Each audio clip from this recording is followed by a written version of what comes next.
Merci. Excusez-moi, monsieur le maire, de vous interrompre, mais je voulais juste prendre la parole au nom de mes collègues, l'ensemble des collègues des oppositions, pour dire un mot sur cette journée un peu particulière, finalement, puisque nous étions tout à l'heure avec quelques-unes de vos collègues à l'école Joseph Cussonneau pour le dévoilement d'une plaque en hommage à Joseph Cussonneau, en cette journée toute particulière, journée de la résistance.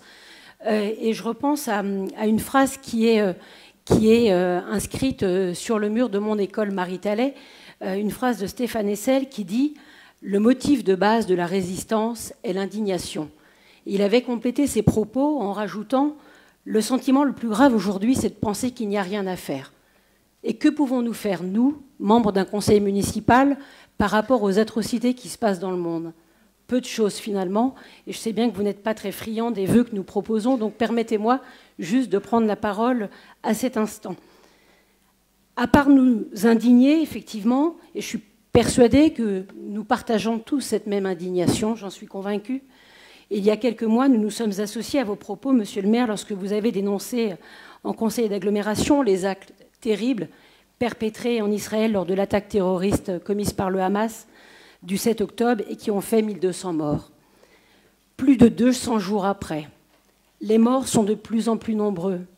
L'UNICEF annonce 35 800 personnes tuées, dont 14 100 enfants. Aujourd'hui, comment ne pas nous indigner encore? Comment rester silencieux quand nous avons commencé notre journée, pour beaucoup d'entre nous, confrontés aux images terribles de ce qui s'est passé cette nuit à Rafah? 45 morts depuis hier, et j'insiste là-dessus, dans un camp de déplacés à Rafah. Et une fois de plus, malheureusement, des enfants, des bébés. Alors je voulais juste, et nous voulions juste, saisir l'opportunité de ce conseil pour appeler à nouveau et urgemment à un cessez-le-feu, à l'arrêt immédiat des attaques, à la libération des otages, à la reconnaissance des deux États. Je sais que c'est un peu une goutte d'eau, mais en tout cas, je pense que cette indignation, elle est indispensable. À tout point du Conseil, on prenne la parole, même si tout ce que vous avez dit, Madame Camara Tombini, nous partageons à la fois l'atrocité des combats, ce fait qu'ils durent en Israël et tout.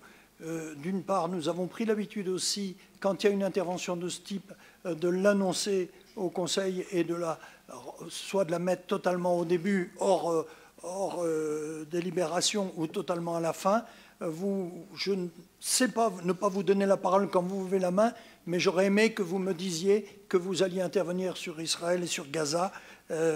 Ça aurait peut-être eu plus de portée, parce qu'on aurait pu faire quelque chose peut-être ensemble, même si le conseil municipal d'Angers n'est pas le lieu où nous portons des vœux nationaux ou des vœux, même si nous partageons forcément la teneur de ce que vous avez dit. Est-ce qu'il y a d'autres interventions là-dessus? Et j'espère qu'on peut dérouler notre conseil municipal. Et j'invite chacun, en fonction de ces sujets d'intervention, à les lier au maximum à notre conseil, à ses travaux.